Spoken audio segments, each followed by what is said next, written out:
I would now like to introduce our second keynote speaker from Burundi, Minister Victoire Ndikumana.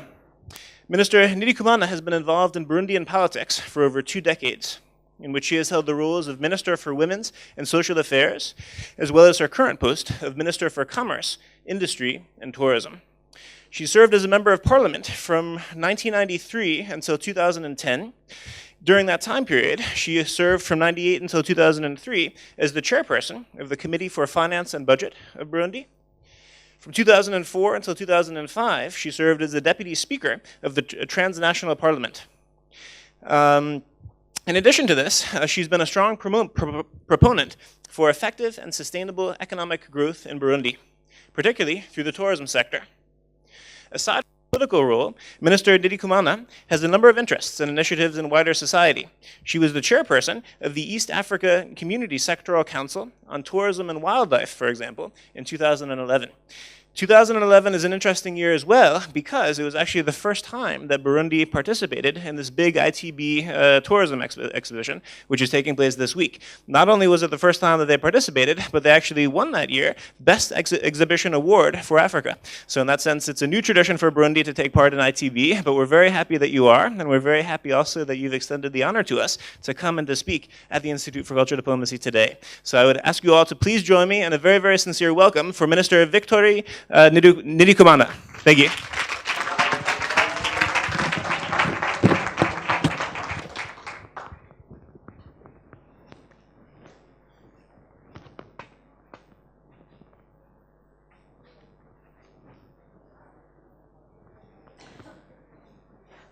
Merci pour la parole que vous me donnez.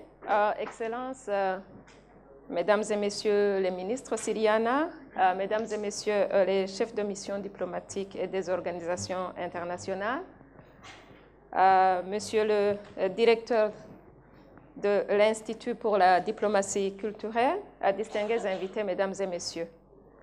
C'est pour moi un honneur et un plaisir de participer aux travaux de ce congrès économique international de Berlin, qui se tient parallèlement au Salon international du tourisme ITB de Berlin.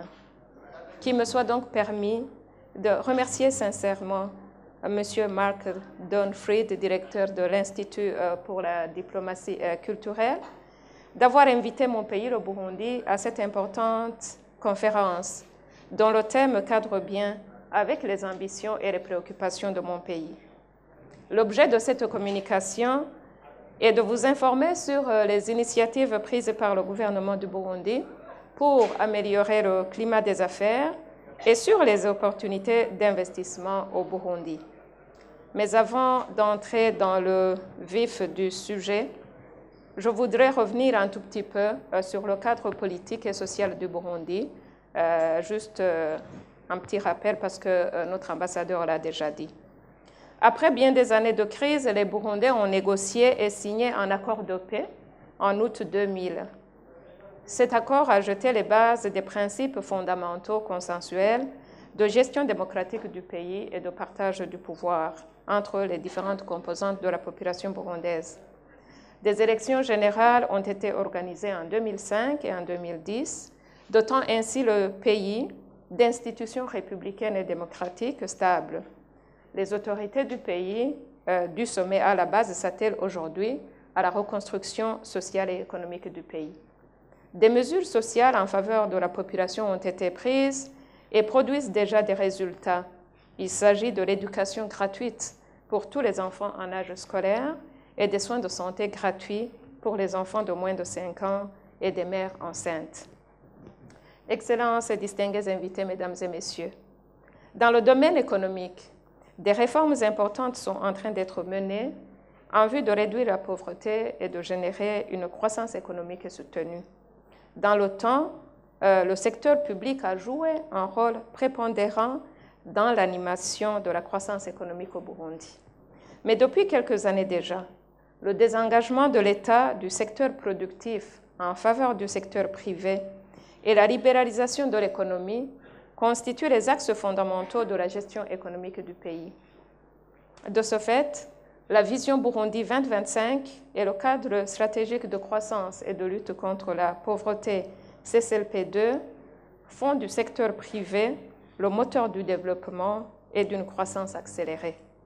La matérialisation de la participation du secteur privé dans la relance de l'économie passe par l'amélioration du climat des affaires, doing business, en vue de créer un environnement favorable à la croissance des investissements tant nationaux qu'internationaux.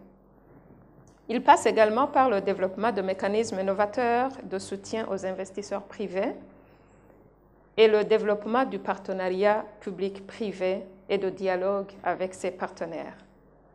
C'est ainsi que dans le cadre de la coordination de l'aide qui est accordée au Burundi et en accord avec ses partenaires techniques et financiers, le gouvernement a mis en place le groupe sectoriel pour le développement du secteur privé, qui est un forum formel dans lequel le gouvernement, les partenaires au développement, le secteur privé et la société civile se rencontrent pour mener des discussions à propos de la planification et du suivi-évaluation des actions en faveur du secteur privé. Une stratégie nationale de développement du secteur privé est en cours d'élaboration et pourra être disponible au second semestre 2012. Au cours des 5 dernières années, le gouvernement a pris de nombreuses mesures pour améliorer le climat des affaires. Ainsi, au niveau du cadre institutionnel, des institutions spécialisées ont été mises en place pour gérer et accompagner la libéralisation de l'économie. On peut citer notamment le ministère à la présidence chargé de la bonne gouvernance et de la privatisation, qui est chargé d'améliorer la gouvernance économique et financière et de piloter le programme de privatisation des entreprises publiques. Des institutions spécialisées en matière de lutte contre la corruption et des malversations économiques lui sont rattachées. Il s'agit de la brigade anticorruption et de l'inspection générale de l'État. Le maître mot est la tolérance zéro contre la corruption et les malversations économiques. Il y a ensuite le ministère à la présidence chargé des affaires de la communauté est-africaine, qui est responsable du pilotage de l'intégration du Burundi dans cette organisation. L'adhésion du Burundi à l'East African Community nous ouvre un marché régional plus vaste avec la perspective de facilitation pour le transport de produits tant importés qu'exportés. Il y a également l'Office burundais des recettes, OBR, qui est une institution chargée de la collecte des recettes douanières, fiscales et non fiscales.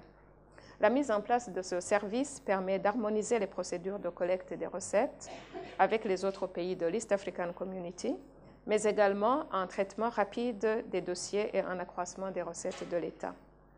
Je citerai également l'Agence de promotion des investissements, API, dont le rôle est d'encadrer les investisseurs et de leur faciliter la tâche dans le processus d'implantation. Elle gère également l'octroi des avantages du Code des investissements. Il y a aussi le Bureau burundais de normalisation, le BBN, qui gère tout ce qui est en rapport avec le contrôle de la qualité et l'édiction des normes. Un accent particulier est mis sur les produits susceptibles d'avoir un impact sur la santé humaine et sur l'environnement.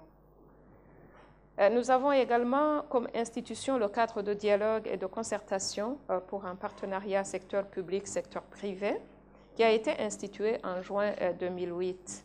C'est un forum d'échange et de dialogue sur les préoccupations du secteur privé en vue d'y trouver des solutions concertées et appropriées. Le secrétariat permanent de ce cadre est fonctionnel depuis la mi-août 2010. Enfin, nous avons la Chambre fédérale de commerce et d'industrie du Burundi, avec ses chambres sectorielles et transversales. Même si c'est une émanation du secteur privé, le gouvernement s'est beaucoup investi pour que la réorganisation de l'ancienne chambre de commerce soit effective et nous ne pouvons que nous réjouir du résultat car le gouvernement a aujourd'hui un partenaire avec lequel il peut dialoguer et discuter.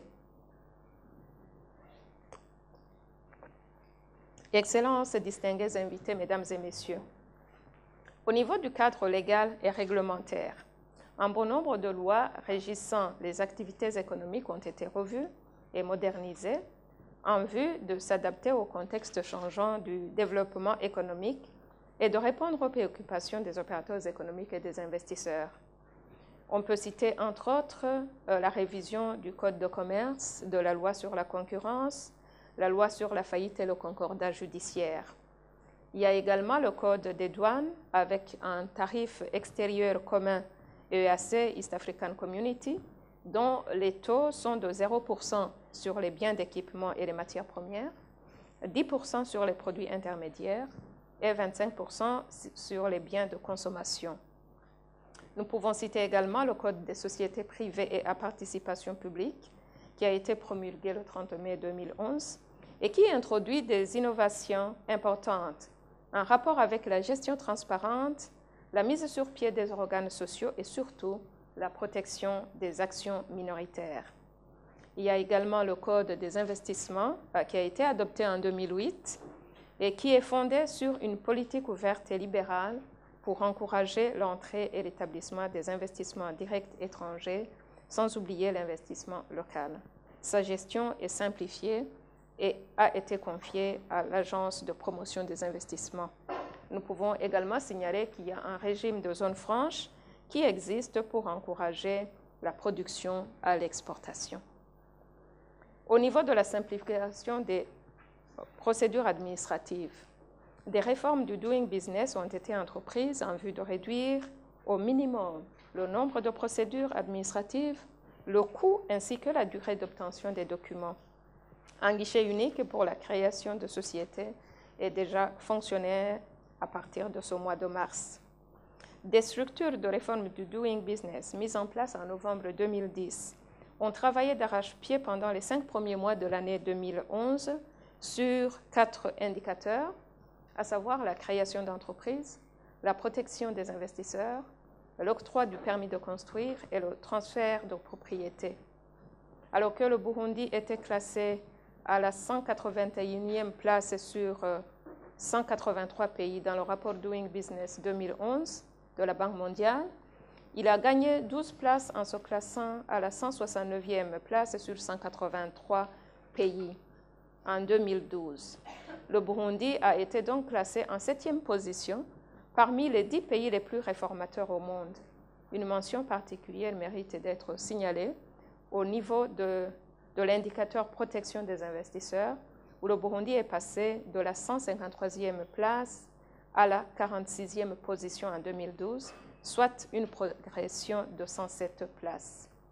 En même temps qu'on met en application les réformes sur ces 4 indicateurs déjà adoptés, d'autres équipes sont en train de travailler sur les indicateurs restants, à savoir le commerce frontalier, le paiement des taxes et l'accès au crédit. D'autres réformes sont également en cours. Il s'agit de la modernisation du secteur financier par le renforcement de la supervision des banques commerciales, des établissements financiers non bancaires et des institutions de microfinance. Il s'agit également de la modernisation des systèmes de paiement et d'établissement des mécanismes de développement des institutions financières non bancaires, ainsi que de l'amélioration de l'indice de l'information sur le crédit. On peut citer également les réformes visant l'amélioration de la gouvernance et de la performance des entreprises publiques, sans oublier le processus de privatisation. Voilà présenter brièvement les réformes qui sont menées par le Burundi pour améliorer le climat des affaires et encourager les investissements. Le Burundi n'a pas oublié de souscrire à des systèmes internationaux de protection des investissements, surtout contre les risques non commerciaux, en vue de sécuriser davantage les investisseurs. Nous citerons à titre d'exemple la Multilateral Investment Guarantee Agency, MIGA, depuis 1996, ainsi que l'Agence pour l'assurance du commerce en Afrique depuis 2000. Et comme peut-être certains le savent, d'autres ne le savent pas, le Burundi participe activement dans des ensembles sous-régionaux d'intégration, en vue, entre autres, d'élargir le marché aux investisseurs. Et c'est dans ce cadre qu'en collaboration avec le secrétariat de l'East African Community, le Burundi a organisé à Bujumbura du 28 au 29 novembre 2011 la première conférence sur le développement du bassin du lac Tanganyika. Cette conférence a mis en exergue les immenses potentialités et opportunités d'investissement qu'offre ce bassin en termes de développement d'infrastructures diverses, de tourisme, d'agriculture, etc. Excellences, distingués invités, mesdames et messieurs, ayant tracé brièvement le cadre ou l'environnement des affaires au Burundi, y a-t-il des opportunités d'investissement au Burundi? Oui, je dirais que tout est à faire, mais le gouvernement a ciblé quelques secteurs porteurs et à fort potentiel de rentabilité. Je citerai le secteur de l'agriculture, élevage et pêche, où des créneaux existent au niveau de la production des fruits, des fleurs, des céréales, des oléagineux et sans oublier la valorisation du café et du thé qui sont déjà les cultures d'exportation du Burundi. Il y a également des possibilités de pêche industrielle sur le lac Tanganyika parce que, comme certains le savent, c'est un des lacs, je dirais, les plus longs, mais avec une biodiversité importante. Il y a également le secteur minier, avec des possibilités d'extraction et de transformation minière. Les mines qui sont déjà reconnues avec des quantités importantes, c'est notamment le nickel, où les chiffres qui existent montrent qu'on peut exploiter le nickel pendant au moins 80 ans. Il y a l'or, il y a également le coltan. Il y a également des possibilités d'investissement au niveau de l'énergie, des opportunités d'exploitation hydroélectrique recensées en termes de 300 MW commercialisables. Il y a des possibilités de développer l'énergie éolienne au bord du lac Tanganyika. Et il y a également un grand potentiel pour le développement de l'énergie solaire. Il y a dans le secteur du tourisme un grand potentiel de l'écotourisme, du tourisme balnéaire et de sport nautique sur le lac Tanganyika. Et il y a également des possibilités de développement de diverses activités de thalassothérapie, entre autres. Il y a également tout ce qui peut être fait au niveau de l'amélioration et du développement du transport maritime sur le lac Tanganyika, un lac qui est bordé par 4 pays, à savoir le Burundi, la Tanzanie, la Zambie et la République démocratique du Congo. Nous sommes conscients des défis qui nous attendent, mais également nous pensons que certains de ces défis peuvent être considérés pour nous comme des opportunités qu'il faudrait explorer. À titre d'exemple, la situation géographique fait que le Burundi est un pays enclavé qui est situé à la périphérie des États de l'Afrique de l'Est, de l'East African Community. Mais également, cette position peut être exploitée comme une fenêtre entre l'East African Community et le vaste territoire de la République démocratique du Congo. Et dans ce cadre-là, nous disons que Burundi is not landlocked, it is landlinked. Le Burundi est également un pays francophone. Et donc, des fois, il y a un problème de communication par rapport aux sous-ensembles économiques et régionaux auxquels le Burundi a adhéré, notamment l'East African Community et le COMESA, dont la plupart des pays membres sont anglophones. Mais là également, nous pensons que de par sa position et l'appartenance à un groupe anglophone et à un groupe francophone peut être une position privilégiée. Et face à cette situation, le Burundi a l'ambition de devenir bilingue, car les 2 langues constituent une valeur ajoutée pour le Burundi. Excellences, distingués invités, mesdames et messieurs, voilà présenté brièvement la situation, je dirais, au niveau économique du pays, les ambitions que nous avons pour notre pays. Il y a beaucoup de choses à faire, mais nous pensons qu'avec le soutien de tout un chacun, nous pouvons avancer. Donc vos commentaires, vos suggestions, vos contributions sont les bienvenues. Je vous remercie de votre aimable attention.